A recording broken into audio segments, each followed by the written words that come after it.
শক্তি কিংবা ভয় দেখিয়ে নয়, ইনসাফ এবং উদারতা দিয়ে মানুষের মন জয় করুন।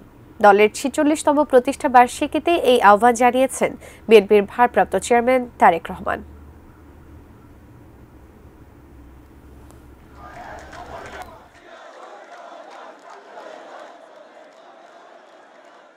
বাংলাদেশ জাতীয়তাবাদী দল বিএনপির ৪৬তম প্রতিষ্ঠা বার্ষিকীর শুভেচ্ছা।